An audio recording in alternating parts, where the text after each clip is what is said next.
나이 들어 수학, 화학, 물리학 등 머리 아픈 이과 공부를 하는 이유가 뭘까요? 자칭 지식 소매상 유시민 작가, 지금 만나보겠습니다.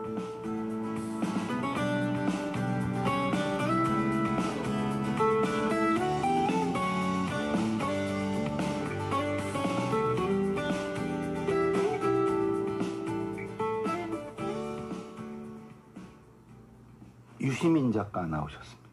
보통은 제가 이제 수식어를 붙이는데 수식어가 필요 없는 분이어서 이제 고맙습니다. 이렇게 나와주셔서. 아니 뭐 제가 고맙죠. 참 그 알릴레오에 제가 나갔을 때는 이제 진행을 하시고 제가 이제 그 입장이었는데 또 이렇게 바뀌니까 떨리네요. 릴렉스. 이번에 이제 책을 내셨어요. 예. 문과 남자의 과학 공부. 벌써 베스트셀러 뭐 1등 됐더라고요. 제가 조금 전에 확인해봤어요. 외적인 어떤 뭐가 좀 있나 그런 생각을 하죠. 이른빨 아니에요? 그러니까요. 이거 넷다운을 이렇게 다 뭐 역사의 연구, 뭐 나의 한국 현대사, 또 어떻게 살 것인가, 뭐 그냥 다 족족 다 베스트셀러 아니었습니까?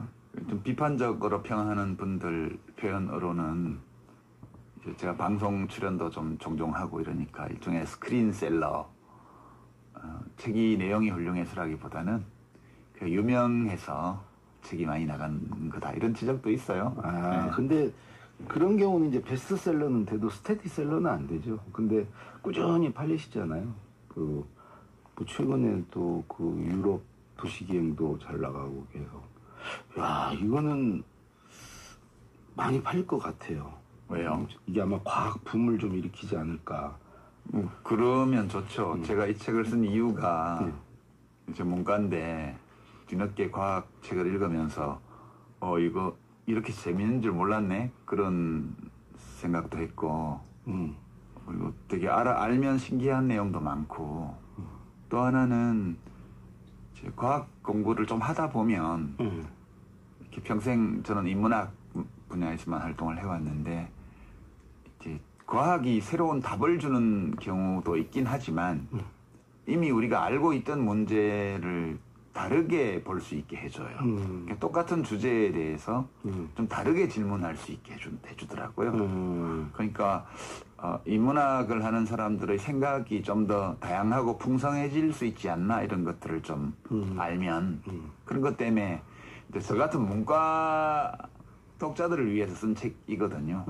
그래서 지금까지 과학 책을 읽지 않던 분들이 혹시라도 이 책을 보고 매력을 느껴서 좀 과학자들이 쓴 그런 좋은 책들을 읽게 되면 좋은 일이죠.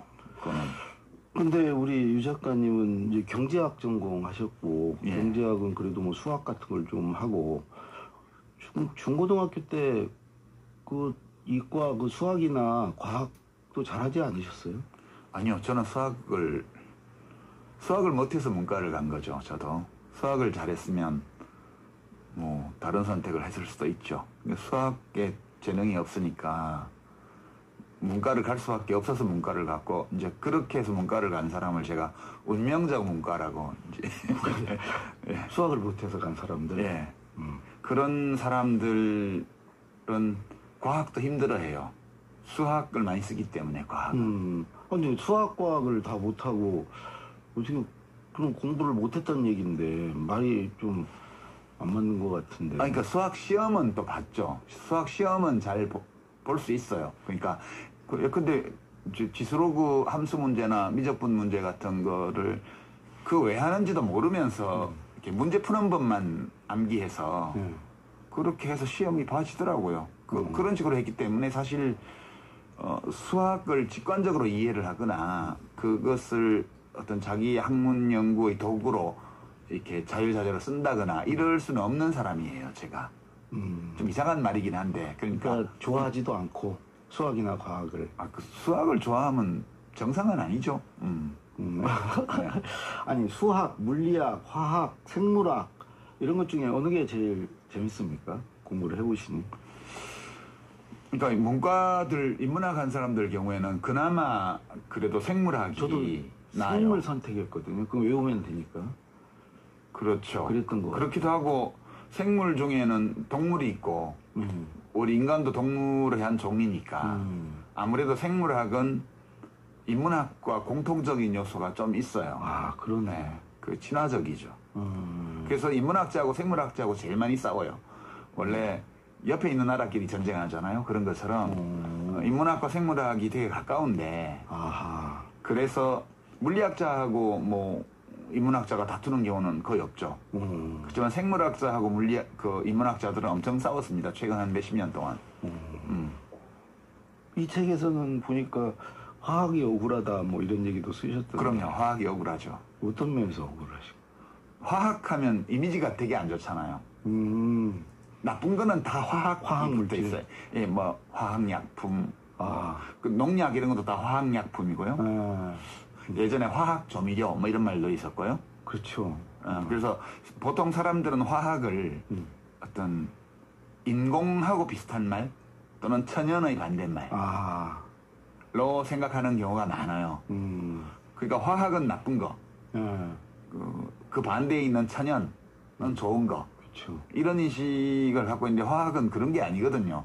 우리 몸이 일종의 화학 공장이거든요. 세포가. 우리 세포가 전부 화학 공정이 그 안에서 이루어지는 공장 비슷해요. 사실 모든 물질이 다 화학의 세계에 있는 거죠.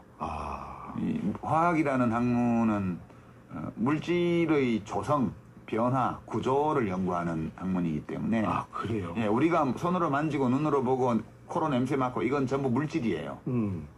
물리학에서는 그런 물질의 어떤 성질을 다루지 않거든요. 그럼 운동을 다루죠. 그러니까 물질의 성질을 다루는 건 다 화학이니까 우리는 완전히 화학의 세계에서 살죠. 그렇구나. 예. 여자분들 아침에 일어나서 기초 화장품 바르는 것부터 시작해서 예, 샤워하면서 샴푸, 그 헤어 컨디셔너, 립스틱, 선크림, 옷도 다 화학. 옷도 거의 다 화학 제품이 많죠. 그러니까 우리의 삶은 아침에 눈 뜨고 밤에 잘 때까지 화학에서 시작해서 화학에서 끝난다고 해도 과언이 아니에요. 화학이 억울하네. 예, 그런데 이제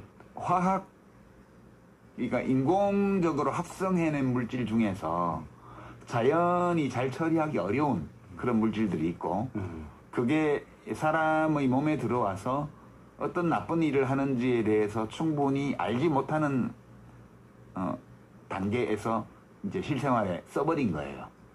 지난번에 그 가습기 살균제 문제 같은 거 전형적이죠. 네, 그런 문제들이 있어서 사람들이 두려움을 갖고 있죠. 화학에 대해서는. 근데 알고 보면 우리는 화학의 세계에 살고 있다고 해도 과언이 아니죠.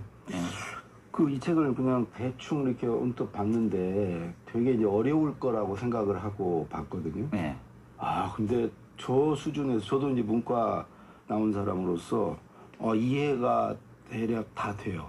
그러니까 우리 유 작가님 글의 특징이기도 한데 쉽게 쓴다는 거죠. 그게 아마 책이 좀 많이 팔리는 이유 중에 하나일 거라고 생각을 하는데. 네, 그렇죠. 어려우면 잘 안 팔리죠.